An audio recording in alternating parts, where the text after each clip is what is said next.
먼저 우리 같이 올해의 표를 같이 읽도록 하겠습니다. 시작. 나는 하나님의 사랑되는 자녀들이다. 아멘. 몽골말로 한번 읽어주시겠어요? 시작. 비골 보니 할때 또 세 개 읽겠습니다. 시작. 우리는 하나님 아버지의 아름다운 하나님입니다. 우리는 아버지의 형상을 닮아가는 자녀들입니다. 우리는 아버지를 계시게 되는 자녀들입니다. 아멘. 그냥 이거 하나만 제대로 내 가슴에만 새겨도 여러분의 하루가 달라집니다. 평생이 달라질 수밖에 없습니다. 사실 하나님을 아버지로 생각한다는 것 자체가 너무나도 획기적인 일이기 때문입니다.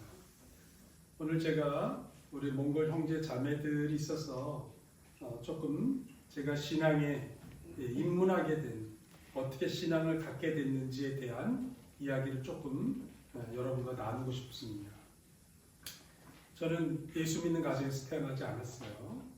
기독교에 대해서 잘 몰랐습니다. 그리고 당연히 그때는 막연하게 기독교는 서양의 종교, 바롱샤신 그렇게 생각을 한 거죠. 그래서 생각하기를 교회 다니는 사람 좀 이상한 사람이야. 그렇게 생각을 했어요. 아마 몽골 사람들이 다 처음에 여러분이 태어났을 때는 이미 몽골의 기독교가 거의 없었기 때문에 아마 그런 생각을 했을지 모르겠습니다. 그러다가 제가 중학교에 들어가자마자 집은 단칸방에 6식구가 사는데 뭐 나만 그런 게 아니라 그때 다 같이 서울에 사는 사람들 얼마나 다 가난했어요. 그래가지고 공부를 좀 하려면 시끄럽고 또 집중이 안 되니까 도서관을 다니는 게 이제 우리 서울에 있는 애들의 일상적인 거였습니다. 초등학교 때까지만 해도 잘 못 모르고 막 놀았는데 중학교 들어가니까 이제 공부를 좀 해야 되겠잖아요.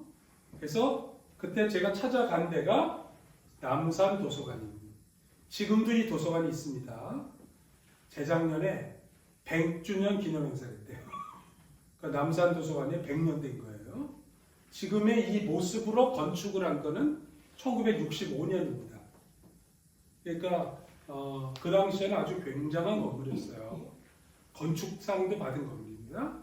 그래서 이제 이 남산 도서관을 제가 이제 갔습니다. 근데 그때는 그렇게 도서관 가는 애들이 너무 많아가지고 조금만 늦게 가면 자리가 없는 거예요. 그리고 아침에 들어가면 저녁 끝날 때까지 거의 사람들이 안 나오고 공부만 했어요. 오늘날 한국이 발전한 데는 한국 사람들이 무지막지하게 공부해서 자원도 없고 돈도 없고 기술도 없는 나라가 열심히 공부해가지고 기술을 배워서 나라를 발전시킨 거예요. 그래서 어떻게 했냐면 아침 일찍 6시쯤 가가지고 원래는 여기가 8시에 문을 여는데 이미 일찍 가가지고 2시간 전에 가서 줄을 쓰는데 다 줄 서는 거예요. 근데 그냥 하루 종일 줄 서기 애매하니까 가방을 쫙 넣고 가방에 임자가 다 있어요. 이거 내 가방이면 이건 이제 내 자리니까 밖에 나가서 놀거나 또 그늘 같은 데 앉아서 책 보는 거예요. 그래서 1시간 이상을 밖에서 기다려야 그래야 도서관에 들어가서 자리를 잡고 공부할 수가 있었습니다. 또 뭐 솔직히 책도 거의 없었죠. 우리 집에도 참고서 1~2권 있을까? 교과서 외에는 솔직히 책 있는 집이 어디 있나요? 근데 제가 30년 전에 몽골 가정에 갔더니 몽골 가정이 다 책이 거의 없더라고요. 그죠? 그래서 저도 나랑 어렸을 때랑 그렇게 비슷하나 해서 좀 친근했어요. 그래서 도서관에 갔는데 그때는 도서관에 가니까 세계 문학 전집이 쫙 이제 지금 이 도서관에 50만 권 책이 있고 남산 도서관에요. 그때는 제가 보기에 한 10만 권 정도 있었을 것 같아요.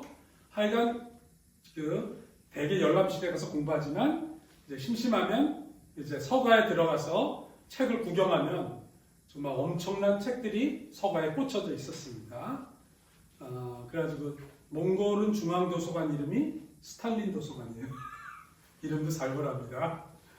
바로 시내 한복판에 아주 웅장한 멋있는 올신 토브 노민상이 있습니다. 도서관이.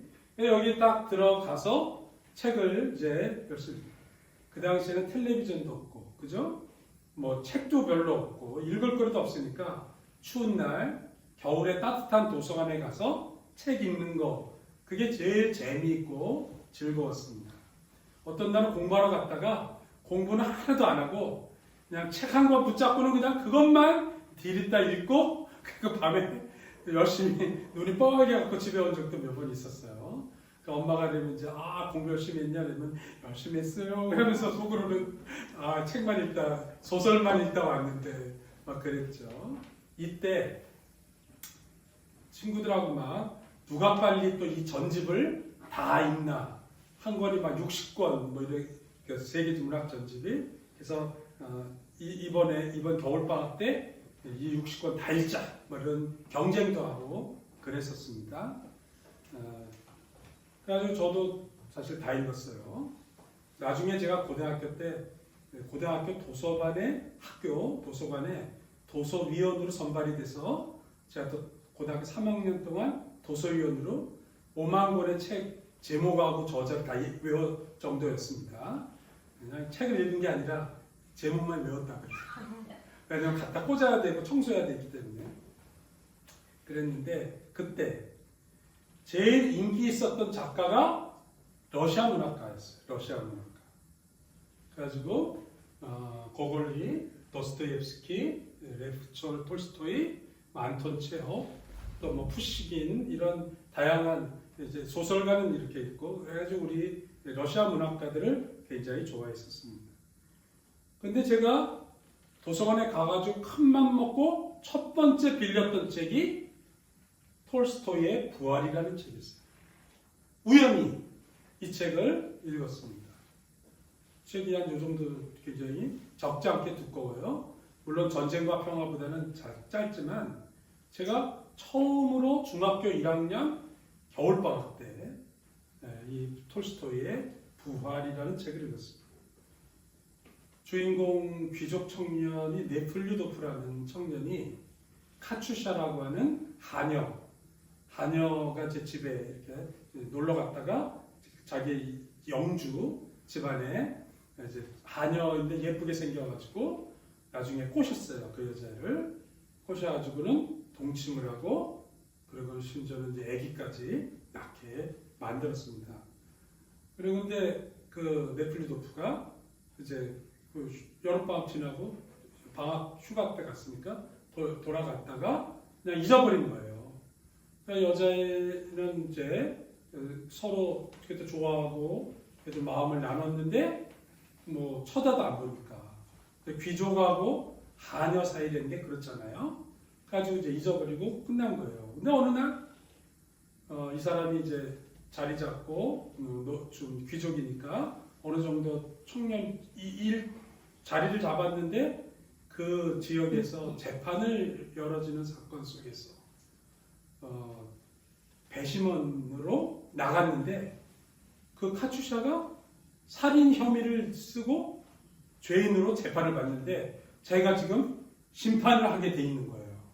너무 놀래가지고 세상에 이럴 수가 있나. 그러니까 몇 년 전에 그 여자를 버린 그런 미안한 마음도 생기고 또 그 얘기를 가만히 내용을 보니까 이 여자는 살인을 할 만한 사람이 아닌 거예요. 그리고 내용도 아니야. 근데 어떻게 결국 이 여자가 살인한 걸로 누명을 다 뒤집어 쓰고 시베리아로 유형을 가게 됩니다. 그때 이 네플류도프가 내가 이런 정말 나쁜 놈이고 나쁜 짓을 했구나. 뉘우치고 이 카추샤를 좀 어떻게 도와줘야겠다. 자기는 돈도 좀 있고 관계도 있으니까 도와주러 간 거죠. 그래가지고 가서 이제 했더니 그 애기도 죽었고 또 여자는 그 모스크바 그에서 시베리아로 간다는 것 자체가 얼마나 힘들고 왜 힘쌌습니까? 그래가지고 시베리아까지 이 네플류도프가 따라가요. 따라갔는데도 별로 뭐 나아질 기미는 없어요. 그때 네플리도프가 어느 여관에 시베리아에 있는 어느 여관에서 있는데 성경책이 있어서 그냥 심심하고 뭐 할 것도 없고 그래가지고 성경책을 펴 들었는데 그 성경의 내용이 자기의 마음을 후비고 하나님이 책망하는 음성이 들리고 예수님이 나를 위해서 십자가에 달려 돌아가신 복음서의 사건이 쭉 읽는 거예요.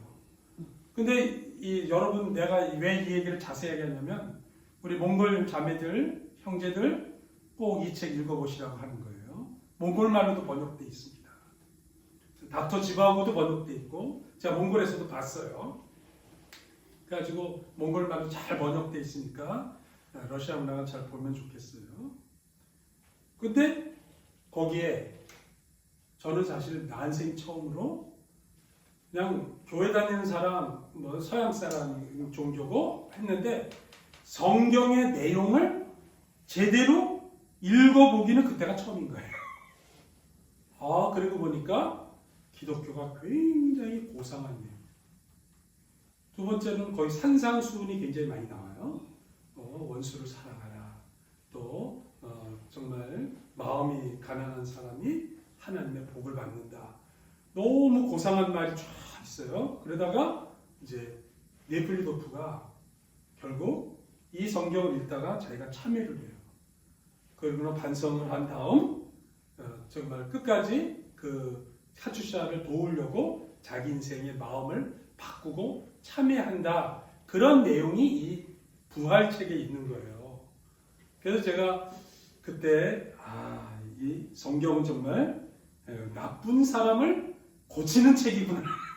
제가 그렇게 생각을 했었습니다. 그래서 그 후로부터 이 러시아 문학을 굉장히 좋아하게 돼서 러시아 문학 전집을 또 웬간한 책은 제가 다 읽었습니다. 도스토옙스키를 아주 좋아했고 그랬는데 제가 몽골에 가가지고 처음 쟤를 몽골말 가르쳐준 분이 볼트 선생님인데 러시아 문학을 전공한 분이에요. 이분이 모스크바 유학도 갔었고 몽골 국립사범대학에 학장도 하셨고 근데 이분이 원래 러시아 오랑조율 그거 전공하신 분인 거예요. 그럼 모이스에서 이제 외국인을 위한 러시아말도 워낙 잘하시고 외국인을 위한 몽골어 교수로 잠시 재직을 하고 계셨어요. 그래서 저한테 우리 안교석 목사랑 나랑 두 사람 앉혀놓고 1년 내내 저희들에게 몽골말을 가르쳐 주셨어요. 그래서 우리가 짬 날 때마다 우리가 이제 어느 정도 몽골말 됐을 때 이분이 막 우리한테 물어보는 거예요. 너는 뭘 전공했냐? 그래서 안교석 목사는 영문학을 전공했습니다. 했더니 뭐 얘기할 게 많잖아요. 그래서 영문학 얘기를 막 하는데 내가 막 옆에서 끼어들었거든. 뭐 프랑스 문학도 얘기하고 뭐 그랬더니 나보고 뭘 전공했는데 이렇게 문학을 잘하냐. 그래서 나는 경영학을 했지만 우리 중고등학교 때 다 세계 문학 전집 다 읽고 막 그랬다. 얼마나 우리를 이뻐해 주셨는지 선생님이 정말 사랑해 주셨어요. 나중에 이분이 우리 울란바토르 대학의 부총장님이 되세요. 워낙 훌륭하고 점잖은 분이라. 그리고 제가 나중에 박사학위를 받을 때 또 같이 도와주시고 그랬습니다. 그래서 하나님이 그렇게 인연을 묶어주신다는 걸 얘기를 했어요. 그래서 제가 여러분에게 꼭 그 톨스토이의 부활과 도스토옙스키의 책을 여러분이 꼭 읽으라고 말하고 싶습니다. 몽골어로도 잘 돼 있고 또 할 거예요. 그러다가 중학교 2학년 때 빌리그레암 전도대 갔다 예수를 믿기로 작정하고는 곧바로 교회 나간 게 이때 그 부활을 통해서 제가 받았던 그 감동과 그 다음에 기독교 진리가 얼마나 고상하고 깊이가 있는가 그걸 내가 느꼈기 때문이에요. 그러니까 처음에 어떤 그 관점에서 신앙과 삶을 보는가 그게 그렇게 중요하더라고요. 그래서 이제 중학교에 들어가서 이제 그 교회에 들어갔죠. 중2 때 갔으니까. 그래가지고 이제 중고등부를 교회를 다녔더니 그때는 중고등부가 토요일날 토요 중고등학생 집회를 모인다는 거예요. 주일날은 예배가 있지만 토요일날 따로 중고등학생들 모임이 있다는 거예요. 그래서 이제 또 갔습니다. 그래서 갔더니 문학 독후 토론회를 한다는 거예요. 독후 토론회. 책을 읽고 그 책에 대해서 토론을 하는데 기독교인이니까 기독교 문학을 해야 된다는 거예요. 기독교 문학. 그래서 기독교 문학으로 첫 번째 선정된 책이 앙드레 지드의 좁은 문이에요. 그래서 제가 그때 또 이건 또 뭐지? 그래가지고 근데 최근에 나온 책인데 앙드레 지드의 소설 속에 성경을 그러니까 앙드레 지드의 소설 가운데 성경의 내용들이 굉장히 많이 있습니다. 제가 기독교 문학을 여러분에게 좀 젊은 사람들이 많으니까 소개하는 이유는 반지의 제왕 봤어요? 영화? 반지의 제왕? 네. 반지의 제왕 몰라요?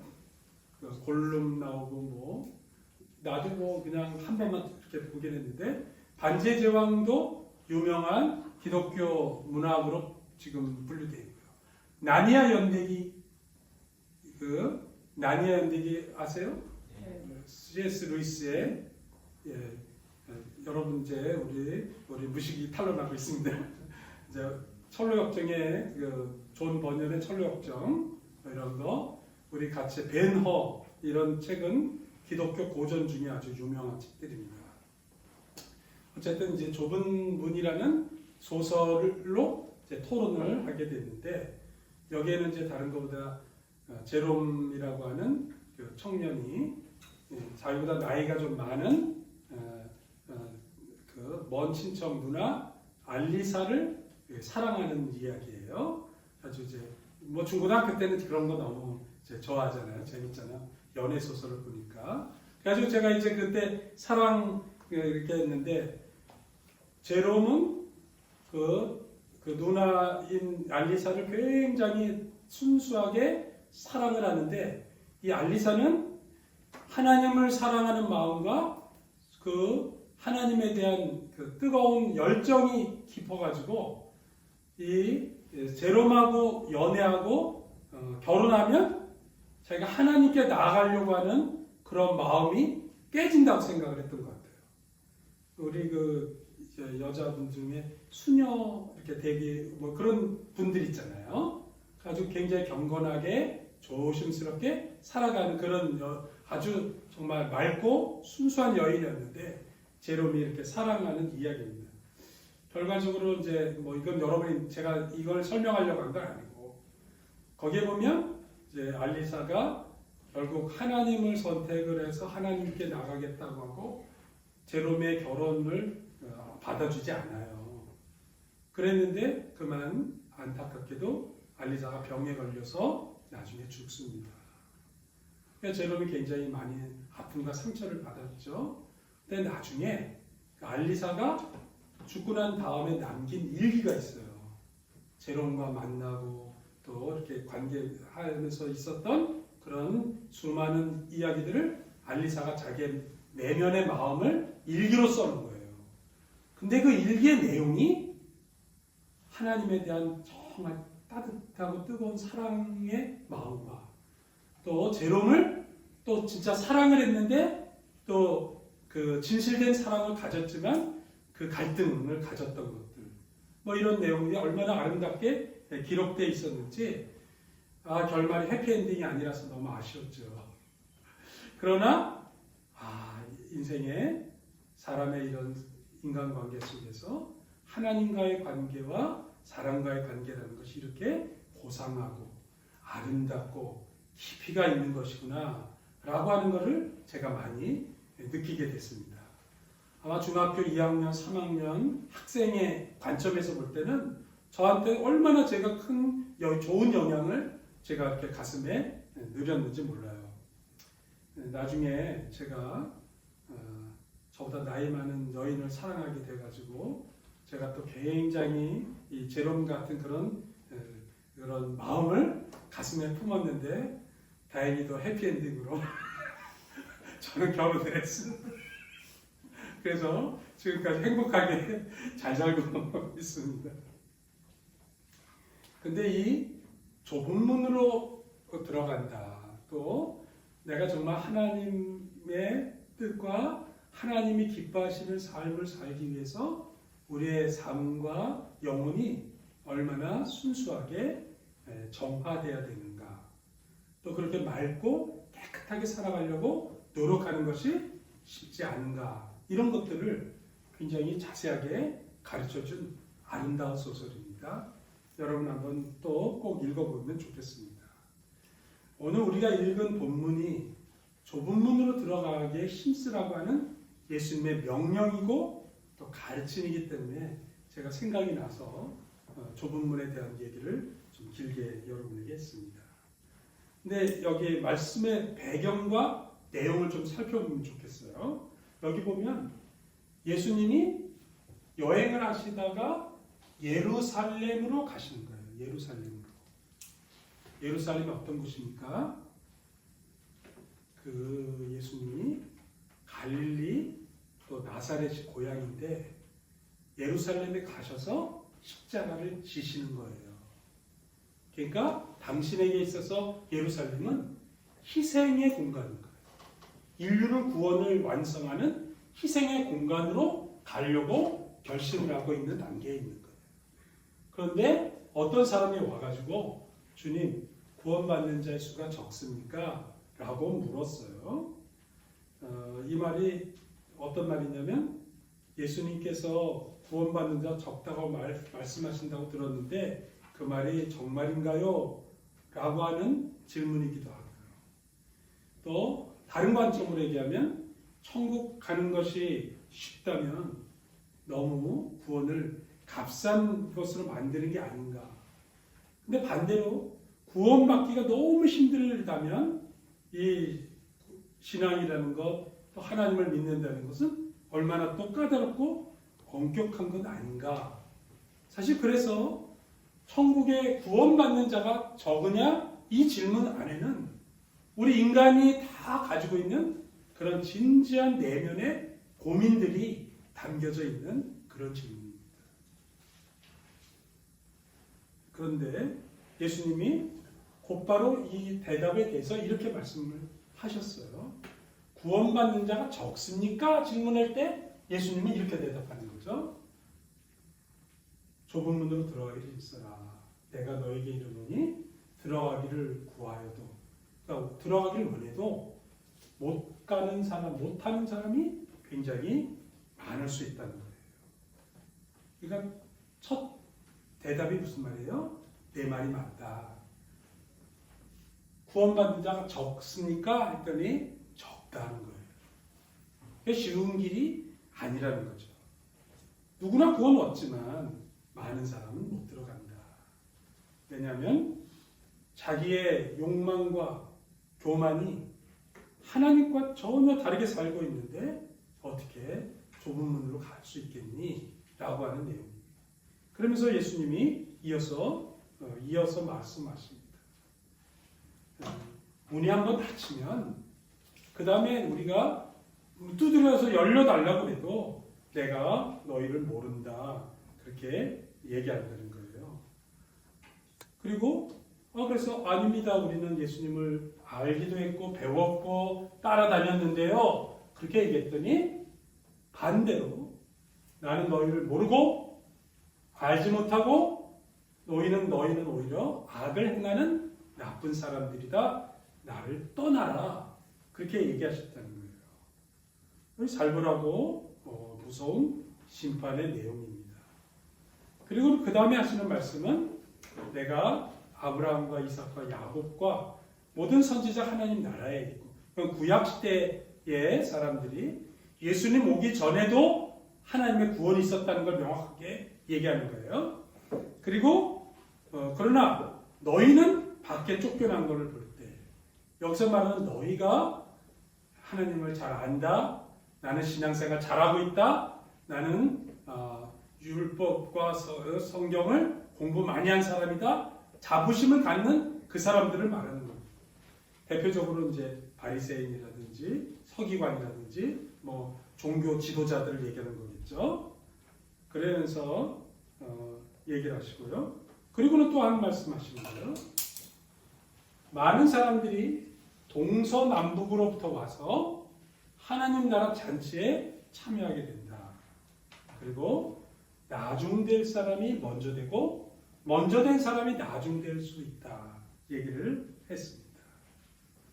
이 말의 의미는 유대인보다 이방인들이 더 구원받을 가능성이 높다. 그 당시에. 그러니까 이미 그 시대의 종교가 상당히 비정상적인 그런 도패된 종교다. 그런 의미도 담겨져 있고 유대인들의 그 자기 강렬한 그 뭐랄까 자부심이 오히려 하나님 앞에 가는데 오히려 걸림돌이 될 수 있었다는 것도 말씀하고 있습니다. 그러면서 그럼에도 불구하고 동서남북에서 온다는 사람들은 누구냐면 이방인들, 멀리서 하나님 나라에 참여하려고 고난 가운데 찾아온 하나님의 백성들을 오히려 주님은 귀하게 여기신다는 것입니다. 결과적으로 전 세계에서 유대인들은 하나님을 예수를 믿는 비율이 굉장히 떨어져 있습니다. 그죠? 그들은 유대교를 믿는 거죠. 예수 그리스도의 십자가의 구원과 성경 진리를 믿지 않습니다. 그러나 오늘날 전 세계의 이방인들이 훨씬 더 많이 하나님 나라에 와 있습니다. 그러면서 주님은 핵심 얘기를 하시를 좁은 문으로 들어가야 된다. 이거는 마태복음에 있는 말씀입니다. 멸망으로 인도하는 문은 크고 길이 넓어서 그리로 들어가는 자가 많고 생명으로 인도하는 문은 좁고 길이 협착해서 찾는 자가 작다. 이 말씀은 하나님 나라로 가는 길은 쉽지 않다는 걸 첫째 말씀드리고 그러나 참된 신앙과 올바른 삶의 선택을 결정하고 주의 길을 따르는 것이 매우 중요하다. 제가 무거운 얘기하는 것 같습니다만 여러분 신앙생활을 너무 가볍게 생각하면 안 돼요. 우리가 교회 좀 다니고 성경 좀 들었다고 해서 영원한 생명과 구원을 얻는 게 아니라는 걸 여러분이 오늘 생각하셔야 됩니다. 그래서 제가 오늘 길게 다시 한번 강조하고 싶은 건 여러분 내가 예수님을 제대로 믿어야 되겠다. 내가 바른 신앙 생활해야 되겠다. 결정해야 된다는 게 중요하다는 거예요. 예수님이 직접 하셨잖아요. 예수님 따라다닌다고 구원받는 게 아니다. 교회 좀 다녔다고 구원받는 게 아니다. 그걸 분명히 얘기하는 거예요. 여러분 참된 신앙과 올바른 삶을 선택하시기를 축원합니다. 여러분 마음에 결단하셔야 돼요. 대충 믿어서 대충 다녀서 안 됩니다. 좁은 문으로 선택하는 건 세상의 편한 길을 따르는 게 아니라 하나님의 뜻을 따르고 믿음을 선택하는 것이고 또 하나님의 말씀에 순종하는 걸 결정하는 그런 생활을 하는 것입니다. 그러다 보니 당연히 예수 믿는 사람과 믿지 않는 사람이 구별될 수밖에 없는 거죠. 성경은 넓은 문과 좁은 문 중에 하나를 선택하라고 했는데 좁은 문을 선택하라고 하셨어요. 그래서 좁은 문과 넓은 문을 한번 비교해 봅니다. 우리의 인생의 길에 좁은 길이 있고 넓은 길이 있고 좁은 문이 있고 넓은 문이 있습니다. 분명히 그죠? 넓은 문은 멸망의 길이고 좁은 문은 생명의 길이라고 말씀했어요. 넓은 문은 당연히 넓으니까 편하죠. 쉽죠. 또 세속적인 성공과 욕망으로 가득 찬 날이죠. 다수가 갑니다. 많은 사람이 간다고 했어요. 그리고 도덕적으로는 타협하면서 살아갑니다. 죄 짓는 걸 당연한 걸로 생각합니다. 그런데 이 사람들은 심판을 받고 멸망하고 그리고 하나님의 책망을 받습니다. 그러니까 좁은 길을 가는 사람은 어렵고 희생이 있지만 신앙적 가치와 하나님 앞에 의롭다 인정을 받습니다. 옳다는 거죠. 그리고 적은 무리가 가는 것. 그리고 회개와 순종과 사랑의 길이 됩니다. 그래서 영생을 얻고 구원의 길을 가는 것입니다. 여러분 힘들어도 좁은 문 생명의 길로 가는 여러분 되시기를 바랍니다. 아멘. 그러면 좁은 문으로 가는 삶의 태도는 어때야 되는가?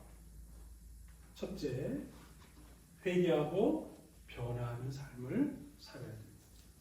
죄의 길을 버리고 회개하여 하나님께 나가는 것입니다. 회개하라, 천국이 가까웠다. 이 말씀을 들을 때 내가 정직하게 살아가야 됩니다. 두 번째, 예수님을 따르는 제자의 삶을 살아야 됩니다. 세상은 미움을 조장하고 누구든지 나를 따라오려거든 자기를 부인하고 자기 십자가를 지고 나를 따르라. 여러분 한 번 더 생각해 보세요. 내가 얼마나 나를 부인하고 있는가. 자기 중심적인 거, 이기적인 생활이 아니라 예수님의 가르침, 성경의 가르침을 따르는가. 세 번째, 사랑과 용서를 실천하는 삶. 세상은 미움을 조장하고 갈등을 조장합니다. 정치가 나쁜 거는 상대방은 다 나쁘다고 반대하고 적으로 규정하기 때문에 증오와 미움을 부추기잖아요. 그러나 예수님은 원수를 사랑을 하셨습니다. 사랑하고 용서하는 거 쉽지 않습니다. 그러나 이게 좁은 문을 통과하는 그런 증거가 되는 것입니다. 그래서 우리가 하나님 앞에 좁은 길을 갈 때 먼저 나의 내면 심령이 하나님 앞에 회개해야 되고 변해야 됩니다. 두 번째는 자기를 부인하는 이기적인 생활을 버려야 되고, 세 번째로는 사랑과 용서를 실천해 나가야 됩니다.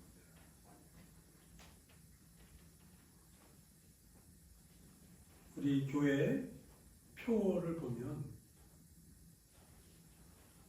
같이 읽어볼까요? 시작. 예수께서 이르시되 내가 곧 길이요 진리요 생명이니. 아멘. 굉장히 중요한 겁니다. 예수님이 곧 우리의 길이 되어 주신다는 거예요. 사실 우리가 좁은 길을 가려면 힘듭니다. 허덕입니다. 잘 모릅니다만 예수님 자신이 내가 길이라는 거예요. 그러니까 너무 어렵게 생각하지 말고 좁은 길이나 예수님 생각, 예수님 가는 길, 예수님의 말씀 따르면 그것이 생명의 길이 되는, 구원받는 길이 된다는 걸 얘기하는 것입니다. 그래서 예수님 믿고 따르는 것이 좁은 문을 통과할 수 있는 가장 현실적인 것입니다. 그래서 오늘 다시 한번 우리가 좁은 문과 넓은 문 속에 좁은 문을 결단한다. 문제는 좁은 길 가는 게 힘들어요. 그냥 간단한 그림으로 그렸어요. 예수 하나님은 좁은 문 가라 그러지만 그 좁은 문 가려는데 우리가 너무 지금 비대해 있는 거예요. 근데 뭘로 비대했냐?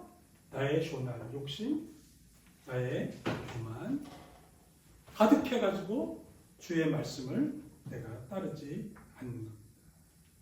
그래서 혼자 가기 어려워 함께 가야 돼요. 혼자 가기에 너무 힘들기 때문에 같이 가는 친구가 있어야 돼요. 그래서 교회가 있는 것은 좁은 문, 힘든 길을 함께 가는 공동체가 되는 것입니다. 여러분 믿습니까? 믿습니다. 그래서 함께 신앙생활함으로 함께 좁은 길을 가고 주님 기뻐하시는 길을 찾아가고 그것을 해서 열심히 기도도 하고 예배도 드리고 말씀도 공부하고 함께 서로 점검도 해 나가야 되는 겁니다. 제가 이 얘기 하나만 하고 설교를 마치겠습니다. 며칠 전이니까 3월 19일 날 나오는 얘기인데요.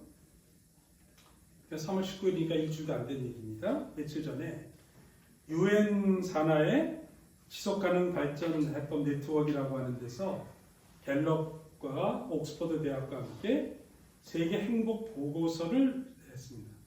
147개국을 3년간 실시한 만족도가 아주 정통한 그런 내용입니다. 현대를 살아온 우리한테 무엇이 진짜 행복한가, 또 현실적인 마음의 만족을 주는 게 어떤 것이고, 지금 각 나라마다 어떤 상태인가를 보여주는 그런 말입니다. 평가 지표를 여러분이 한번 보시면 1인당 그 나라의 생활 수준, 대부분 사람들이 행복하려면 돈이 많아야 되는데 그거 뭐 다 그렇게 하잖아요. 제가 전에도 한번 그래프를 그린 적도 있습니다. 이스틀린 교수예요. 어쨌든 생활 수준이 높을수록 만족도가 올라가게 돼 있죠. 그러나 아주 많으면 만족도가 올라가지 않습니다. 그다음에 이제 생활 인프라, 사회적 지원도 있고, 또 건강해야 행복합니다. 그죠? 또 그래서 이제 나라마다 기대 수명 같은 거 조사하고요. 또 속박 없이 자유로워하고 여유가 있어야 행복하고 만족 느끼지 않겠어요? 그래서 나라마다 달라요. 또 하나는 제도적 압박감에서 벗어나면서도 관대함, 내가 용납받는 거, 사랑받는 느낌을 갖는 거, 소위 말하는 인간관계가 있어야 행복을 알게 된다는 거예요.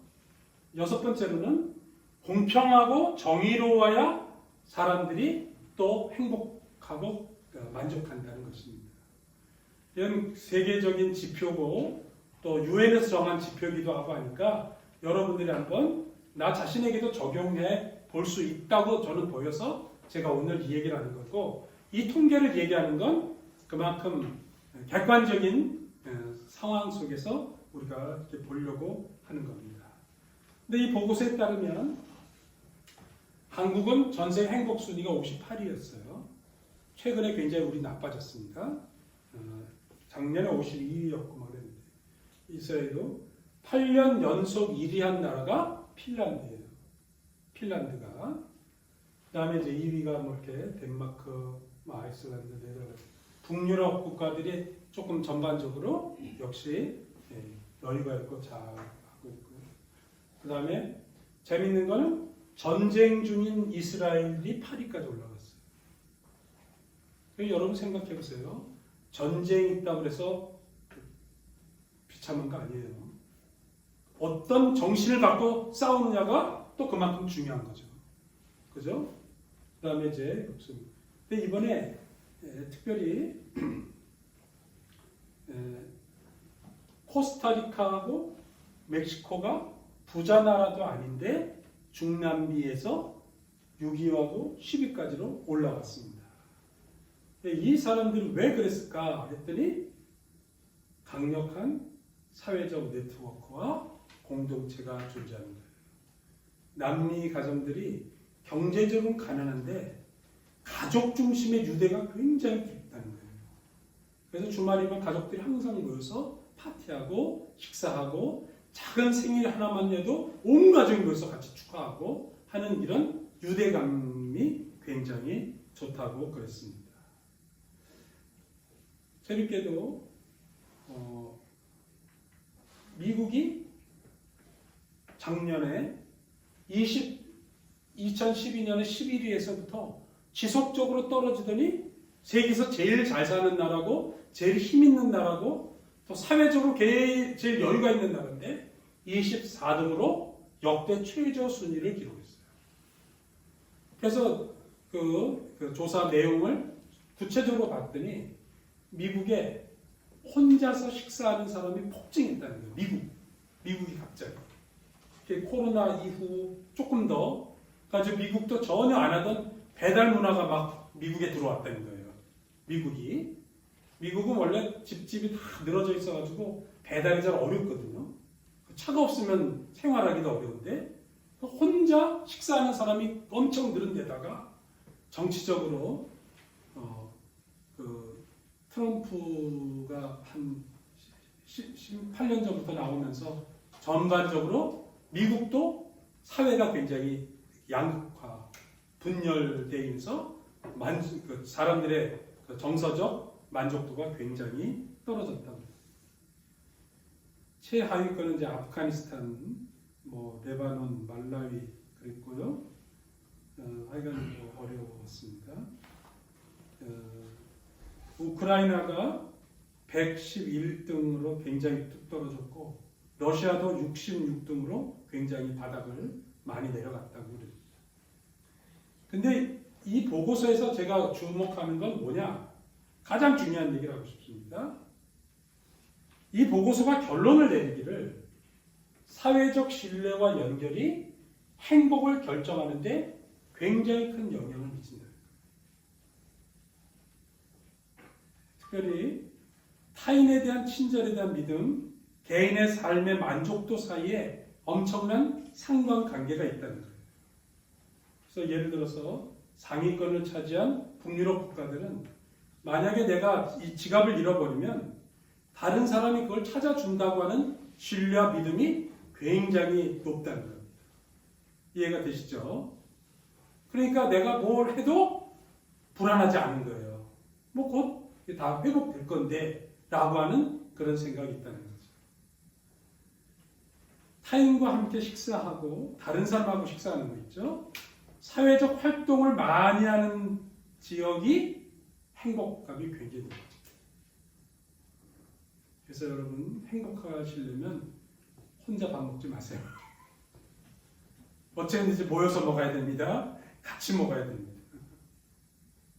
그런데 가족 규모가 크고 가족 간의 유대감이 강한 라틴 아메리카 사회가 더 높고 지속 가능한 웰빙을 추구하는 다른 사회에 귀중한 교훈을 제공한다라고 결론을 내리고 있습니다.